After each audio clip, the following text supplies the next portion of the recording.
Bismillahirrahmanirrahim.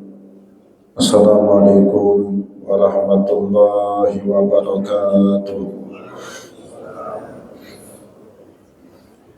Innal hamdalillah, salatan wa salaman ala Rasulillah sallallahu alaihi wasallam wa ala alihi wa ashabihi wa man tabi'ahu bi ihsanin ila yaumiddin.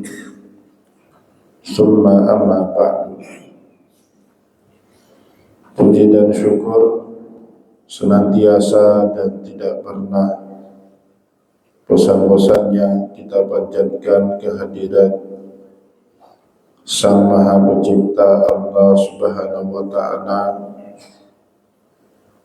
yang mana dengan limpahan karunia-Nya, rahmat-Nya, hidayah-Nya serta anugerah-Nya kepada kita semua, kita kembali masih diberi kesempatan, kesehatan dan usia panjang oleh Allah untuk sama-sama dan senantiasa mengabdikan diri kita di jalan-Nya dengan menjalankan segala perintah-Nya dan menjauhi semua larangan-Nya. Salawat dan salam juga tidak pernah lupa pula kita hanturkan kepada junjungan alam Nabi besar Muhammad sallallahu alaihi wasallam, di mana beliau telah bersabda dalam sebuah hadis,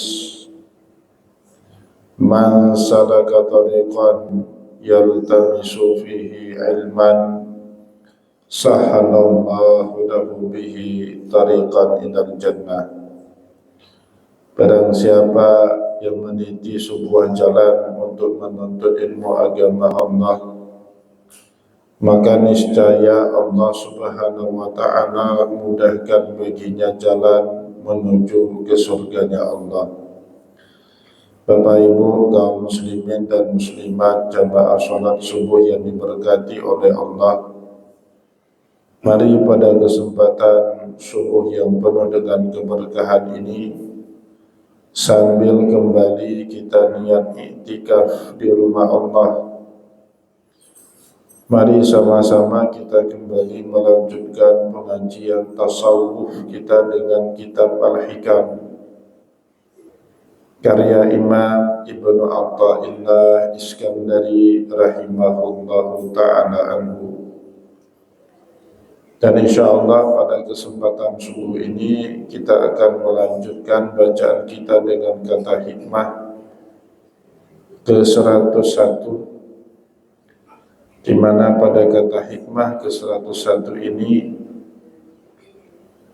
Imam Ibnu Athaillah Iskandari kembali memberitahu kita salah satu hakikat hidup dalam hubungan kita dengan Allah Subhanahu wa Ta'ala. Bapak Ibu yang dimuliakan oleh Allah, kata beliau pada hikmah ke-101, "Mata awhashaka min khalqihi fa'lam annahu yuridu an yaftaha laka babal unsi bihi." Kapan saja dibuatnya kita oleh Allah Subhanahu wa Ta'ala merasa jemu, merasa bosan, min khalqih, dengan segala makhluk yang Allah Subhanahu wa Ta'ala ciptakan dalam kehidupan alam semesta. Bapak Ibu yang dimuliakan oleh Allah, mencintai makhluk sesuatu yang awalnya dibenarkan oleh Allah. Mencintai sesama manusia, mencintai lawan jenis, suka kepada harta benda, ya, suka kepada tunggangan yang bagus, itu semua awalnya hal-hal yang dimubahkan oleh Allah di dalam kehidupan kita manusia. Maka oleh sebab itu Allah Subhanahu wa Ta'ala berfirman dalam Al-Quran, Zuyyina lin-nasi hubbus syahawati minan nisa'i wal banina wal qanatiril muqantarati minadh dhahabi wal fiddah wal khaylil musawwamati wal an'ami wal hars zalika mata'ul hayatid dunya.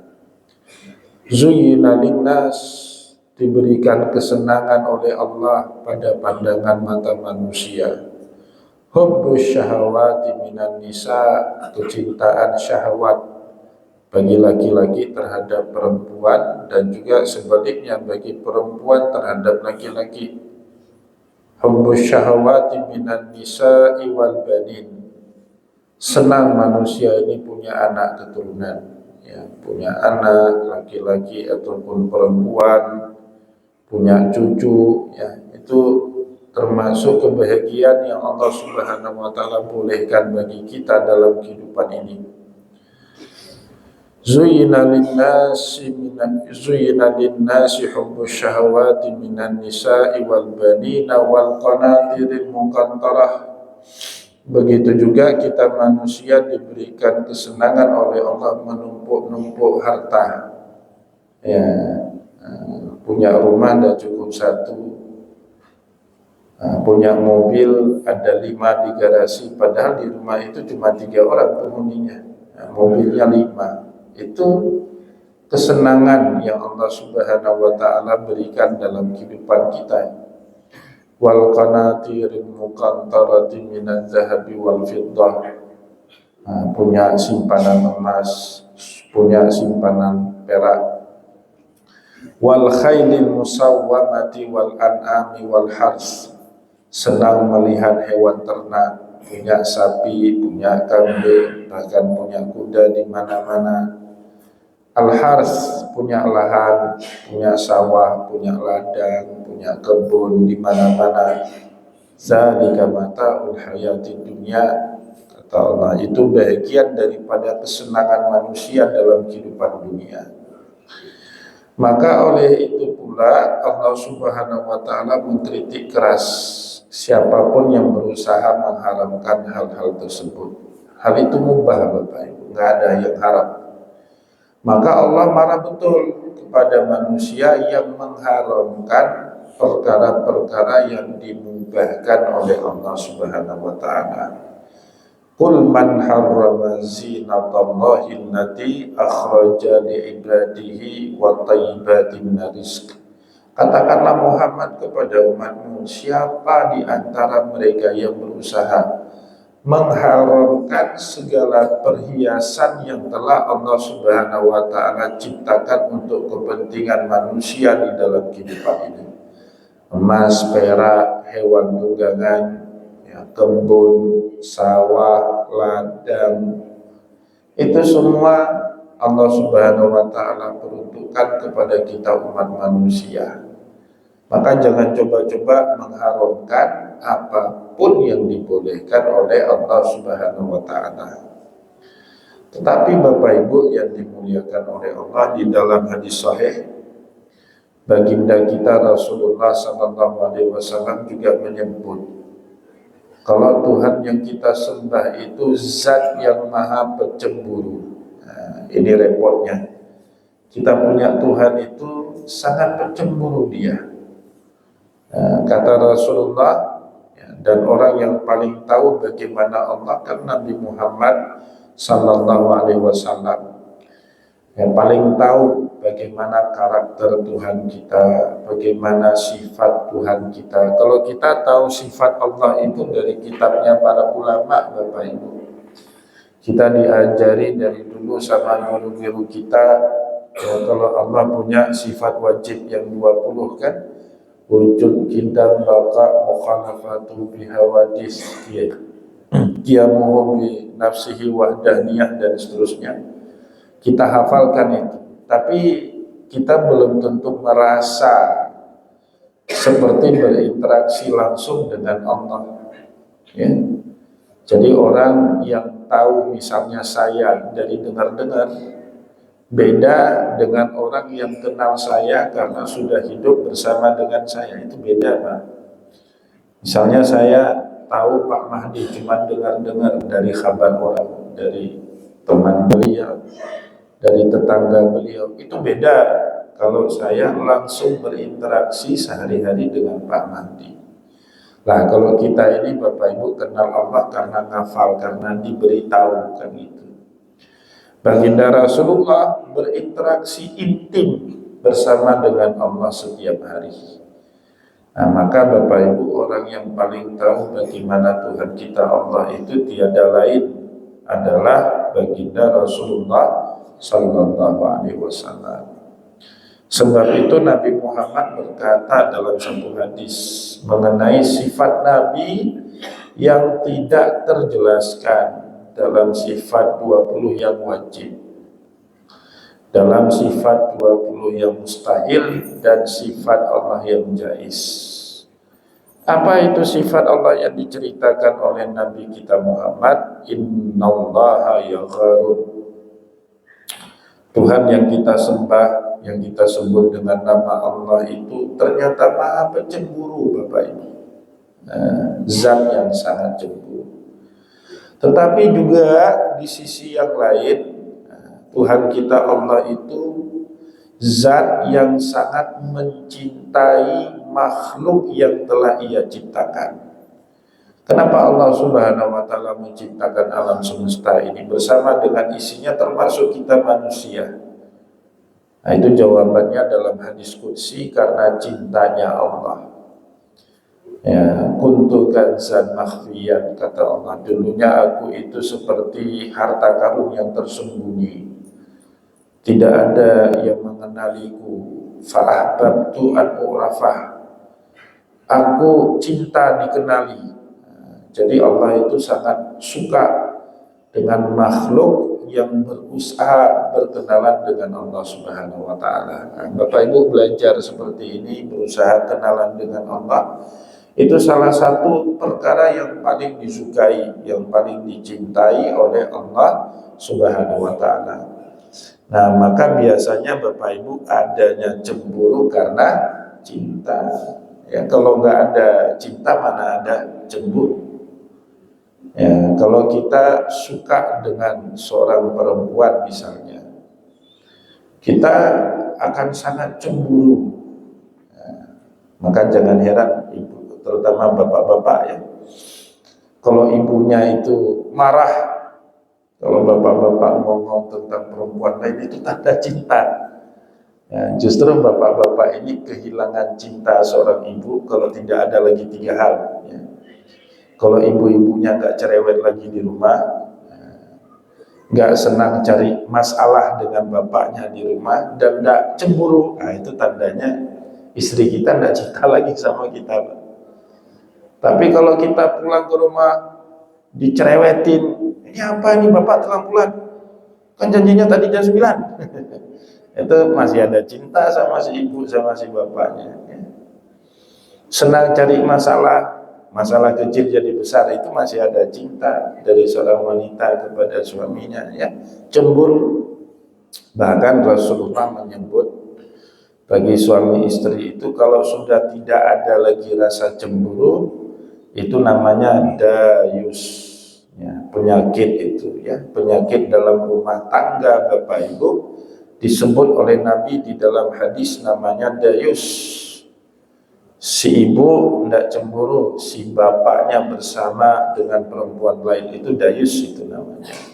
Atau juga si bapak tidak cemburu, istrinya dibonceng sama laki-laki lain, nah itu dayus, bahaya betul. Karena Allah Subhanahu wa Ta'ala itu sangat mencintai makhluk yang telah Ia ciptakan, juga kita manusia ini Bapak Ibu, maka konsekuensinya Allah Subhanahu wa Ta'ala itu maha pencemburu. Innallaha yagharun, Allah itu sangat cemburu. Kapan? Ya, wa ghayyaratullah an ya'tiyal abdu bima harrama Allah. Dan cemburunya Allah itu meletup-letup, meledak-ledak pada saat seorang hamba yang ia cintai itu ternyata melakukan perkara-perkara yang Allah Subhanahu wa Ta'ala haramkan. pada saat manusia melakukan hal-hal yang diharamkan sama Allah, disitulah Bapak Ibu lahir cemburu pada dirinya Allah. Kenapa?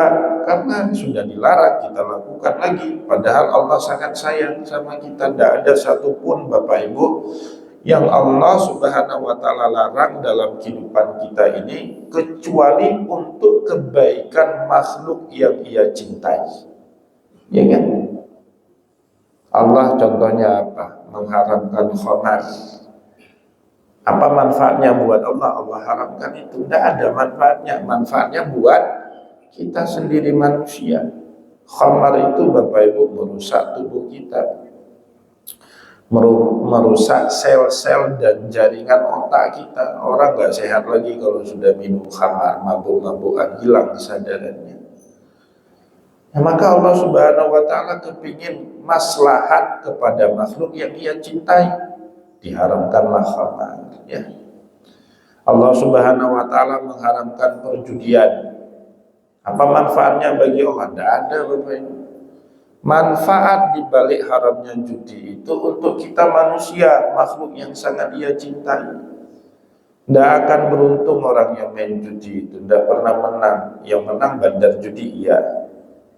Ya, maka kalau Bapak Ibu mau tetap main judi, jangan tanggung-tanggung, sekaligus jadi bandarnya. Tapi ini enggak bukan berita ya. Jangan pulang dari sini jadi bandar judi semua, enggak. Kalau semua jadi bandar judi, siapa yang mainnya? Kan enggak ada itu. Enggak terjadi juga itu. Ya.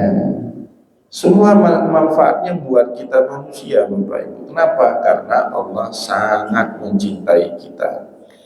Maka Rasulullah SAW menyebut di dalam hadis tadi, cemburunya Allah itu membara. Wa ghairatullah ayyatiyal abdu bima harramahullah.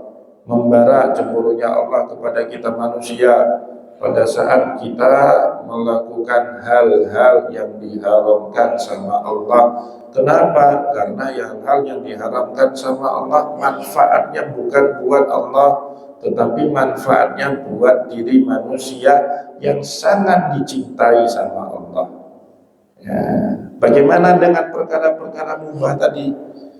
Ngumpul harta, suka dengan lawan jenis, boleh, asal ikut aturan, kan gitu. Boleh nggak suka dengan lawan jenis? Boleh. Nikah.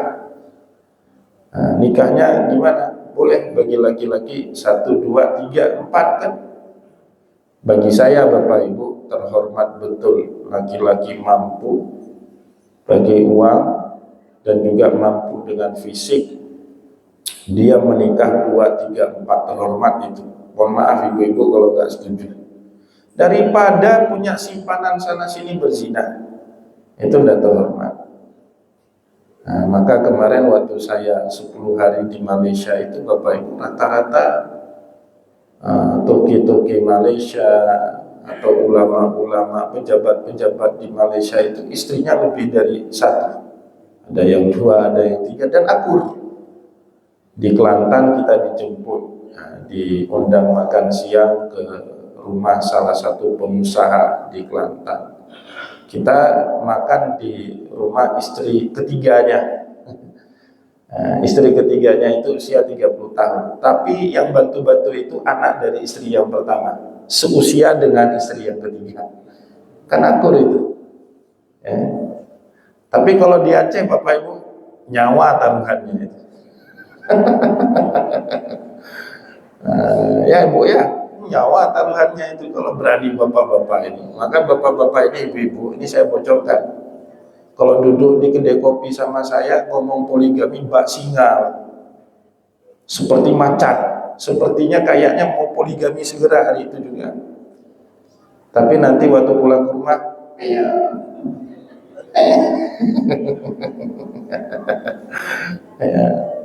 Tapi Bapak Ibu, terutama bagi ibu-ibu, kalau suami ibu-ibu ini mampu, banyak uangnya, mampu fisiknya, terhormat dia nikah lagi itu. Ya kan, terhormat. Dan Allah akan membolehkan itu. Terhormat dia daripada dia punya simpanan sana, punya simpanan sini. Dan itu kan terjadi di Indonesia Bapak. Nah, di Malaysia karena itu sudah diterima itu sama budayanya di Malaysia, di Thailand bagian selatan sama itu kayak Malaysia. Di daerah Yala, Narathiwat, Fatani, ulamanya istrinya 3-4, pengusahanya istrinya 3-4, pejabat-pejabatnya punya istri 2-3-4, biasa gitu. Ya, akhirnya apa? Nggak ada yang namanya selingkuhan, istri simpanan, nikah siri, nggak ada itu. Kan betul Allah membolehkan itu karena tahu watak laki-laki yang mata keranjang. Seperti itu. Ya lebih mulia daripada main simpanan sana, main simpanan sini, berzina, melakukan perbuatan-perbuatan haram. Tapi saya gara-gara itu Bapak Ibu nggak dikasih lagi izin pergi ke Malaysia sama istri saya. Tahun depan bulan 6 ini saya ada undangan lagi ke Brunei itu. Enggak dapat izin lagi. Udah ditarik semua ATM saya, ditarik semua. Memang sama Pak, nasib kita sama. Jadi perkara-perkara yang dimubahkan sama Allah ini kan ibu-ibu udah pada keluar semua. Udah keluar semua ibu-ibu ini.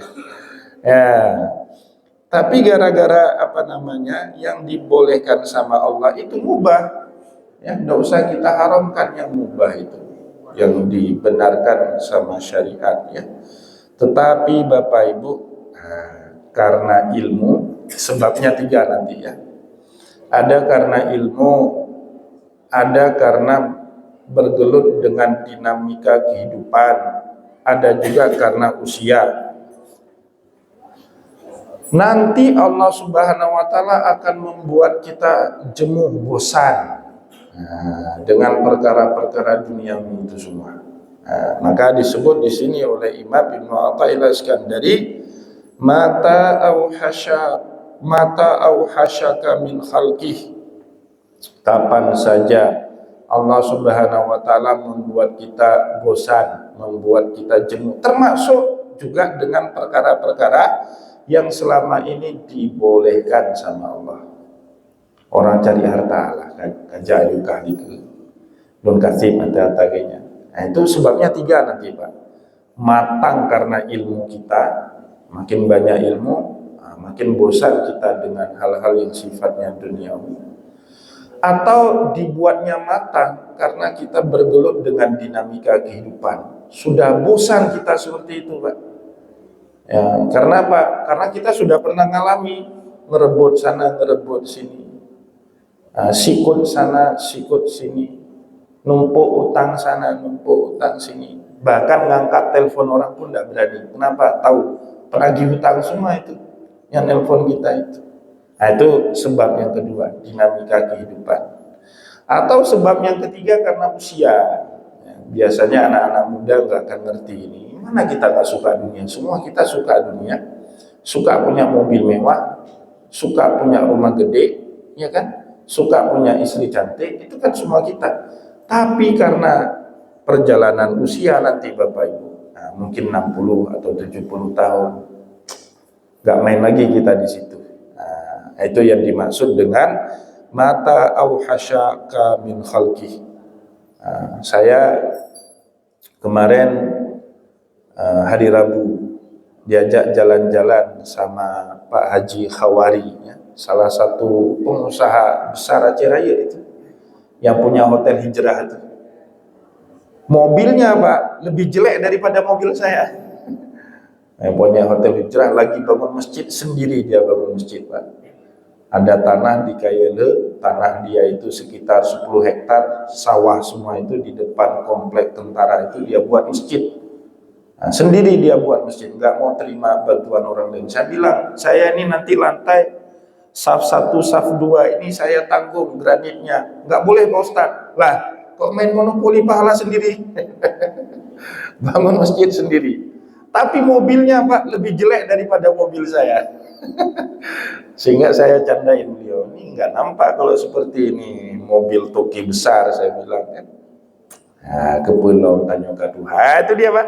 Mata auhasyaka, saat Allah Subhanahu wa Ta'ala membuat kita bosan dengan kehidupan ini, ya. Bosan dengan ciptaan Allah, harta benda, manusia, akhirnya bangun masjid sendiri, ya. Itu mungkin sudah habis puluhan miliar, itu masjidnya besar, ya. Ya, fa'lam, apa gejala yang terjadi pada diri kita? Sebabnya apa itu membuat kita jenuh, bosan sama dunia? Tadi Pak, 3 sebabnya. Karena kematangan ilmu kita. Ada orang masih muda tapi ilmunya matang Pak. Biasanya dia akan bosan dengan segala dinamika kehidupan. Atau orang sudah berdinamika dengan kehidupan. Bapak Ibu, sekali-kali hari Jumat pergi ke Cokro, itu banyak mantan pengusaha yang terlilit utang Pak. Cari kedamaiannya di Cokro sana, khuruj, kan mainannya udah itu. Nah, itu cara Allah Subhanahu Wa Taala buat dia bosan dengan kehidupan. Atau karena tadi usia, makin matang usia, orang kan makin mapan Bapak Ibu. Saya udahlah, kalian aja yang muda-muda, saya udah cukup lah, nih mobil jelek aja yang penting bisa jalan ke sana kemari udah oke lah, ya. Padahal hartanya banyak itu masih Pak, ya, tanahnya puluhan hektar, kebun sawitnya banyak, tapi mobilnya jelek kan gitu.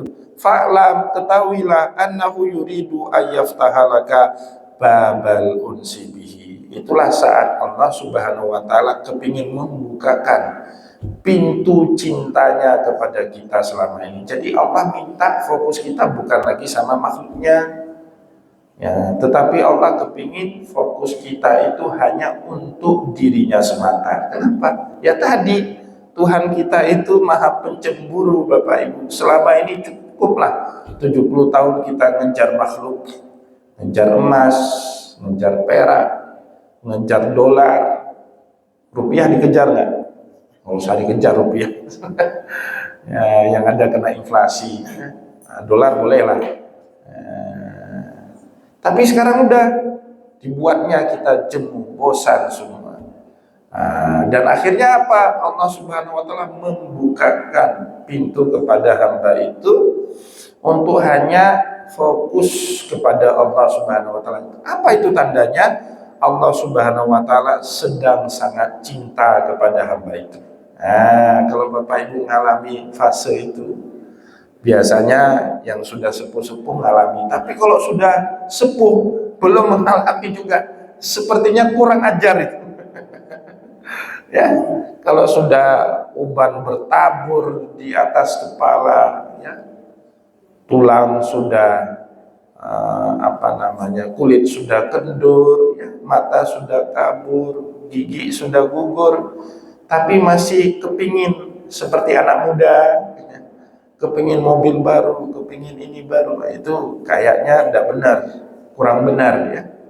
Yang benar itu makin menua kita, makin dekat kita dengan Allah. Makin banyak ilmu, makin membuat kita dekat dengan Allah. Makin bergelut kita dengan dinamika kehidupan, maka tidak usah terlalu sensitif dengan permasalahan hidup. Karena permasalahan hidup itu Bapak Ibu sarana membuat kita makin matang dalam menjalani kehidupan. Nah, itu tanda-tanda kalau Allah sedang sangat mencintai kita seorang hamba. Ciri-ciri yang lebih konkret apa? Orang Bapak Ibu akan senang semuanya sama kita. Dalam hadis sahih, ada di dalam Sahih Bukhari dan Muslim, Allah Subhanahu Wa Taala berfirman, hadis qudsi, ya, Innallaha idza ahabbal abdan da'a Jibril. Allah itu kalau sudah mencintai seorang hamba, maka dia akan panggil itu malaikat Jibril. Ya Jibril, kata Allah ke malaikat Jibril, wahai Jibril, inni uhibbu fulanan fa'ahbibhu. Jibril, saya hari ini suka sama dia, sama hamba ini, maka kau juga wajib mencintai hamba itu sebagaimana aku mencintai dia. Fayuhibbuhu Jibril, maka hamba itu pun dicintai oleh malaikat Jibril. Apa berhenti di situ? Tidak. Summa da'a Jibril ila ahli sama. Malaikat Jibril pun berseru kepada malaikat yang ada di langit, ya ahlas sama, innallaha yuhibbu fulanan fa'ahibbuhu. wahai penghuni langit, Allah Subhanahu wa taala mencintai si fulan itu, maka cintailah oleh kalian si fulan itu juga. Fayuhibbuhu ahlus sama, maka semua penghuni langit pun mencintai hamba tersebut. Kata Allah di dalam hadis tadi, summa yuda'udahul qubulu fid dunya, kemudian dia diterima oleh semua kalangan dalam kehidupan dunia. Itu bentuk konkretnya, Pak. Ya, tetangga senang sama kita, ya, sahabat kita makin senang dengan kita, tidak ada lagi yang memusuhi kita, semua bahagia kalau ada kita di tempat itu, ya, itu tanda-tanda konkret kalau kita pada saat itu senang, sangat senang dicintai sama Allah Subhanahu wa taala. Semoga apa yang telah kita sampaikan pada kesempatan subuh ini bermanfaat kepada kita semua.